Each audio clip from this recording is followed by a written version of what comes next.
Hello. Hello, everyone. You may ask what this fluff is doing right here. This is a cat. Oh. Yes. So today, if Cami doesn't knock over my camera, we're going to be doing a flip through. So I know that I haven't done a journaling video in such a long time. We've done bullet journal videos, but I haven't really talked about other journals, and I am participating in a journal challenge this month, so I figured it would be nice if we did a little flip through.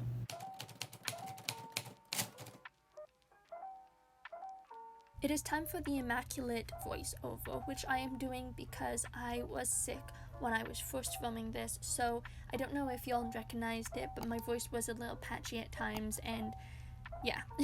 But now I'm alive, I'm better, and I can talk about my journal because I know what I'm doing in it. So, oh yeah, and if you haven't, please don't forget to subscribe down below, hit that notification bell, and give this video a big thumbs up if you want more content.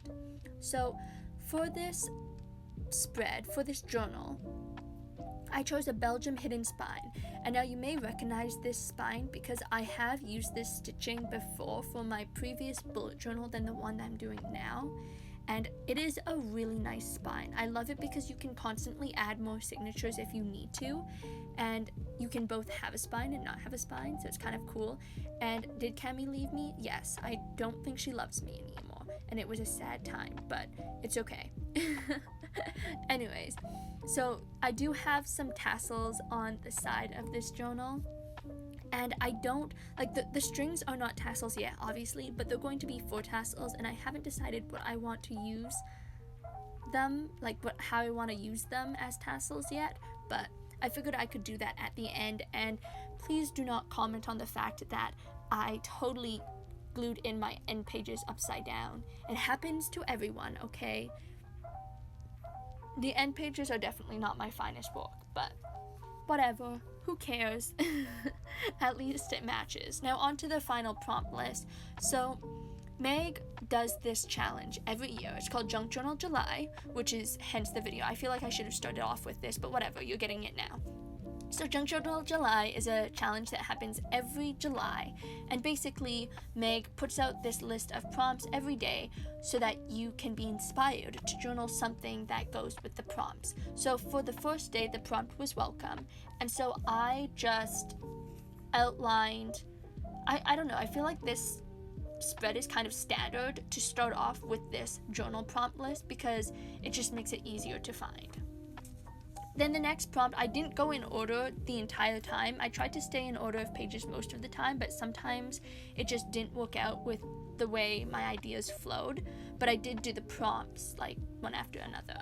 Anyways, so for day 2, we have highlight, and I took this prompt very literal because I don't use highlighters a lot. So I challenged myself to make something that has highlights. So for day 2, what I actually did is the original page was just blue. It was just a blue strip. And what I ended up doing is I ended up gluing an envelope to the side of the page to make it look longer. So yeah, so you can see how small the blue original page is compared to the overall book. So by extenuating the page, it looked more cohesive and it gave it that pop of color, so the blue itself is highlighting something. So I don't know if this is my best page or not, but I like it. I think it's fine. And it goes with day 3.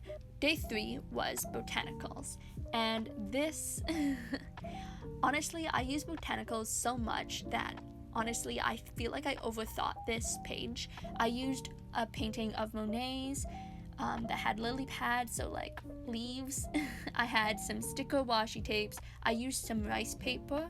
So rice paper, I know it's not like what you would assume as botanical, but I mean, I thought it was cool. And then of course you have the real botanical pressed flower here that I laminated that I thought was cool, and it is just stuck on with a piece of tape, so I can take it off, because originally I made this lamination as like a tag or something, and I thought it would be cool, but it ended up going with this spread a lot, so I just left it in. You gotta go with the flow sometimes. So the next prompt is details. So for details, okay, I challenged myself because this pink page, of course you would assume this pink page would be the page you use for details because the page itself is detailed. Instead, I decided to do something different. So one of the prompts is simplistic or minimalistic. Prompt number 6 is minimalistic. So I combined minimalistic and detailed, and I switched them around. So on this completely white page, I decided to do like the details. And even though this page looks really simple, it honestly has more layers than all the previous spreads. There's some washi tape, there's some wrapping paper, there's some vintage ephemera, there's some Tim Holtz ephemera from 2 different packages, there's some journal dictionary pages. I coffee dyed or tea sprayed the page. I also did that to the envelope as well. You have some washi tape, ribbon. There's just a whole bunch of things. So I thought that was pretty cool. And then day 5 was vintage. And so in day 5 and day 6, so day 6 was minimalistic. And so for day 6, all I did was I pasted 1, 2, 3, 4 things down, 5 if you include the top. And it was so simple because what makes this spread stand out is really the background. So it looks complicated, but it actually is so minimalistic. And even though this top piece looked complicated, it was all just a bunch of pieces of scrap paper stuck onto one sheet that I just cut out. So really, all I did was cut off a strip of paper, and it looked fine. It involved like no work for me, and I love it. Yeah, I think this spread just proves how easy it is to make something look good. You don't need a lot. You don't need to compile a bunch of things. I don't know. Tell me what you think like best. Prompt number 6, which is detailed, or prompt number 4, or prompt number 4, which is detailed, or prompt number 6, which is simplistic. Okay, we went a little out of order here, but that's okay. For prompt number 5, we have vintage. So I already had an envelope here, and I just decided to go with the flow. So unlike how I coffee dyed the back of the envelope, I used some stamping to make it look vintage. I have some pieces of vintage paper stuck on the base. I believe this orange piece of paper is from a vintage report card, which is kind of cool. And this stamp isn't vintage. I do have some vintage stamps, but I was doing this spread on a time limit. I didn't have a lot of time, so I just grabbed the closest stamp that I had. That was, of course, used already, and because we recycle here, and I just put on vintageized it. And when you lift it up, you can see that the inside is not vintage at all, but sometimes I'll put stickers. I love envelopes. Envelopes is a must-have for me because sometimes I'll just put like stickers or something in here if I'm journaling on the go, and it's just really easy to have around. Plus this red stamp, this red wax seal looks so good. I freaking love it. Oh wait, can I even say that? Is that allowed? Beep. Okay, anyways, so if I put the detailed spread over top and I put the envelope down, it looks so good together, and it's just that, it's just that extra detail. Like, it looks like this spread could be together as a whole. Like, I didn't just put 2 pages together, and I think that is so cool. Okay, so finally for the last spread in this video, this spread was envelope. And so this second page, that was just me showing you that I made a mistake. Like, I didn't journal anything, it was just me taking notes.